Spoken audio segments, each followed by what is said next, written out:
Sedikit persoalan sudah terjawab berkenaan dengan kerjasama. Adakah kerjasama strategik swasta dan awam seperti yang ada di depan kita hari ini mampu melahirkan graduan dan juga pakar perubatan berkualiti? Tapi separuhnya lagi masih lagi dalam persoalan. Datuk, tadi Prof. Amaluddin ada bercakap berkenaan kerjasama antara UCSI dan juga USIM. Apa antara kerjasama dan juga yang akan dirancang kepada kedua-dua universiti? Dia untuk menjadikan sebuah hospital yang boleh menerima sebagai hospital pengajar, dia ada beberapa syarat. Ya, antaranya adalah kepakaran yang mencukupi. Right, di USIM kami masih lagi belum ada hospital pengajar sendiri, dan insya-Allah kami berhasrat untuk mendapatkan hospital pengajar lah di satu hari nanti. Tetapi di UCSI mereka telah ada hospital yang serba lengkap yang berada di Spring Hill, lebih 30 km daripada fakulti kami dinilai.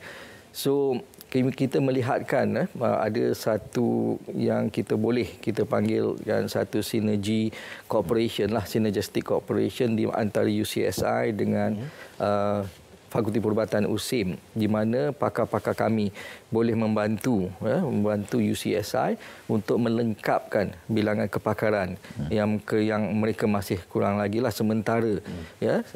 InsyaAllah saya rasa tak lama lagi UCSI akan mendapat pakar-pakar yang mencukupi. So, maaf. Open house tadi. Open house, ya. Okay. So sementara itu kita insya-Allah kita akan membantu dengan menyediakan kepakaran yang kami sedia ada di USIM lah. Prof, tadi Datuk ada bercakap dengan kekurangan kepakaran. Apa di antara dalam bidang perubatan dan juga sains kesihatan di Malaysia lah, apa antara kepakaran yang kita kata sangat kritikal diperlukan di Malaysia yang sekarang ni masih lagi kurang, Prof? Di Malaysia sebenarnya setelah melalui satu fasa yang agak panjang setelah kita merdeka, boleh katakan dalam bidang-bidang kepakaran asas semua telah wujud.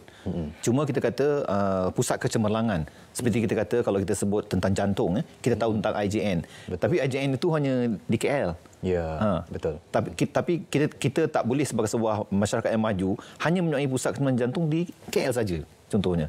Jadi dia perlu direplikatkan di tempat-tempat lain juga, di mana equal access for the people untuk masyarakat mendapat servis tu.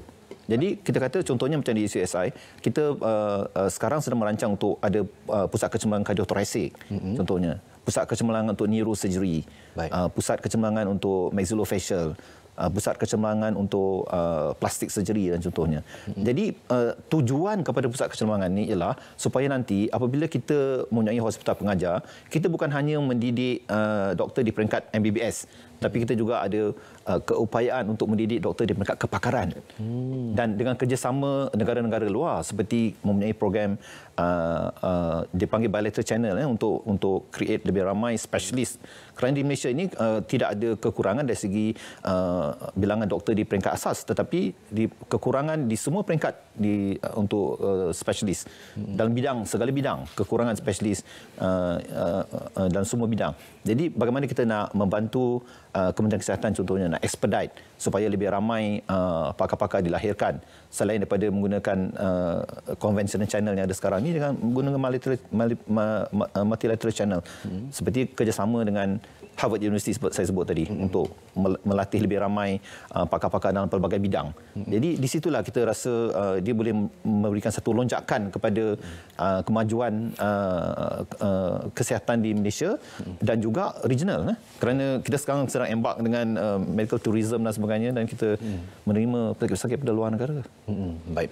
Sebenarnya sektor kesihatan ini merupakan sebahagian daripada sistem sosioekonomi dan juga kemajuan dalam pencegahan kesihatan secara langsung meningkatkan taraf kehidupan rakyat. Sejak daripada dulu kita dijaga dengan tahap kesihatan ataupun sistem kesihatan kita memang sangat baik, sudah diberikan oleh kerajaan dan juga melalui pendekatan menubuhkan satu hospital universiti, hospital pengajar universiti ini sendiri. Adakah melalui kerjasama institusi swasta dan awam, adakah ini dapat membantu menyokong hasrat kerajaan dalam memberikan perkhidmatan perubatan dan rawatan yang berkualiti tinggi tetapi dengan kos yang berpatutan? Datuk.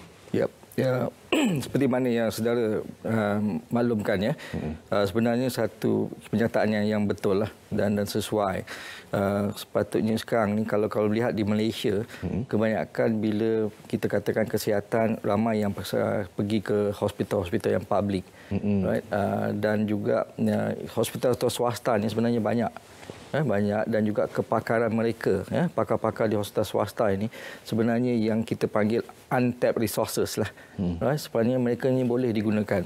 Boleh digunakan untuk membantu mengajar pelajar-pelajar di Fakulti Perubatan ataupun juga boleh membantu untuk mengajar atau membimbing pakar pelajar-pelajar graduan atau doktor yang boleh untuk menjadi pakar.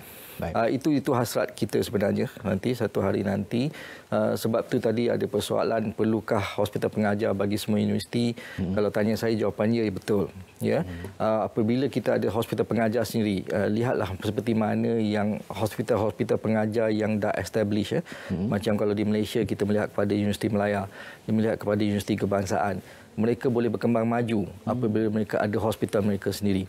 Dan insya-Allah UCSI, mereka dah ada hospital mereka sendiri, walaupun mereka adalah sebuah universiti swasta, tapi dengan adanya hospital, mereka boleh membawa masuk dan menarik lebih ramai pakar-pakar untuk berkhidmat.